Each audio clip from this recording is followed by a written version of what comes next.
1982 രക്തസാക്ഷി കുഞ്ഞാലിയുടെ മരണത്തിന് ശേഷം ഇടതുപക്ഷത്തിന് നഷ്ടപ്പെട്ട നിലമ്പൂർ മണ്ഡലം 82 തിരിച്ചു പിടിച്ചത് കോടത്തുമ്പിൽ മത്സരിച്ച TK ഹംസയായിരുന്നു. ആ മത്സരം ഒരു രാഷ്ട്രീയ വഞ്ചനക്കെതിരായിട്ടുള്ള പോരാട്ടമായിരുന്നു. അതിൻ്റെ ചരിത്രമൊന്നും ഞാനിപ്പോൾ വിശദീകരിക്കുന്നില്ല. ഇടതുപക്ഷ മുന്നണിയുടെ പിന്തുണയോടുകൂടി 19,500 വോട്ടിന് ഭൂരിപക്ഷത്തിന് ജയിച്ച ആര്യാടൻ മുഹമ്മദ് ഇടതുപക്ഷത്തിന് നായനാർ ഗവൺമെൻറ്റിലെ മന്ത്രിയായിരുന്നു. ഇന്ദിരാഗാന്ധി തിരിച്ചു വരുന്നു എന്ന് കണ്ടപ്പോൾ ആ ഇടതുപക്ഷത്തിനെ കുത്തിക്കീറി നായനാർ ഗവൺമെൻറ് പൊളിച്ച് വാലുമാറി തിരിച്ചു വന്ന വഞ്ചന, അതായിരുന്നു ആര്യാടൻ്റെ വഞ്ചന. ആ വഞ്ചനയുടെ കൂട്ടത്തിൽ നമുക്കും ഒരു കുത്ത്, അത് രണ്ടും വന്നപ്പോഴാണ് ഞാനത് ഏറ്റെടുക്കാൻ തീരുമാനിച്ചത്. അന്ന് വളരെ ധീരമായ പോരാട്ടമാണ് നിലമ്പൂർ കാഴ്ചവെച്ചത്. അതൊരിക്കലും മറക്കാൻ സാധ്യമല്ല. അതുപോലെ ഒരു വഞ്ചന ഈ തെരഞ്ഞെടുപ്പിലുമുണ്ട്. എന്തിനാ ഈ തെരഞ്ഞെടുപ്പ് വന്നത്? 5 കൊല്ലത്തേക്കല്ലേ അൻവറിനെ തിരഞ്ഞെടുത്തിരുന്നത്? ആര് പറഞ്ഞു രാജിവെക്കാൻ? എന്തിനാണ് രാജിവെച്ചത്?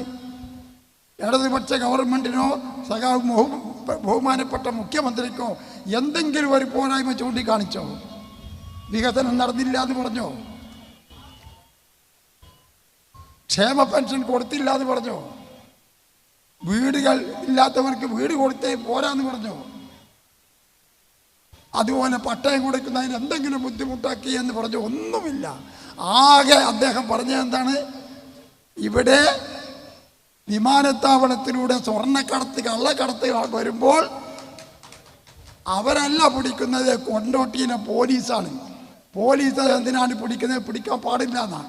പോലീസ് പിടിക്കാതിരുന്നാൽ വിമാനത്താവളത്തിൽ നിന്ന് രക്ഷപ്പെട്ടു വരുന്ന കള്ളസ്വർണം പോലീസിൽ നിന്നും രക്ഷപ്പെട്ടാൽ എങ്ങോട്ടാ പോവുക എന്നുള്ളതാണ് പ്രശ്നം. ആ വഞ്ചന മനസ്സിലായില്ലേ? അത് ഞാനിപ്പോൾ വിശദീകരിക്കുന്നില്ല. അതല്ലാത്ത ഒരു കുറ്റവും ഗവൺമെൻറ് ഇടതുപക്ഷ മുന്നണിക്കോ ഗവൺമെൻറ്റിനോ എതിരായി പറഞ്ഞില്ല. കുത്തിക്കീറി പൊളിച്ചത് ഗൂഢാലോചനയായിരുന്നു. അതിൻ്റെ കൂട്ടുകമ്പനിക്കാരാണ് ഇപ്പോൾ തമ്മിലടിച്ച് കത്തിക്കുത്തായിട്ട് നടക്കുന്നത്. അതിനെതിരായിട്ടുള്ള ഒരു പോരാട്ടത്തിൽ അതിശക്തമായ മുന്നേറ്റം നടത്താൻ നിങ്ങൾ മുന്നോട്ട് വരും എന്നാണ് എൻ്റെ പ്രതീക്ഷ. ആ കുടത്തിൽ നിന്നിട്ട് വോട്ടെണ്ണിയപ്പോൾ 1800 വോട്ടിനാണ് ജയിച്ചത്. എങ്ങനെ? 19,500 വോട്ട് മറികടന്നിട്ട് 1800 വോട്ടിന് ജയിച്ചു. ആ വിജയത്തിൻ്റെ രണ്ടാമത്തെ വിജയമാണ് എൻ്റെ സുഹൃത്ത്, എൻ്റെ മോൻ, എൻ്റെ മകനാണ്. അന്ന് ഞാൻ മത്സരിച്ചപ്പോൾ അപ്പുറത്ത് ആര്യാടനാണെങ്കിൽ ഇന്ന് അദ്ദേഹത്തിൻ്റെ മകനാണ്. ഇപ്പം അതിനെ എതിർക്കുന്നത് എൻ്റെ മകനാണ്.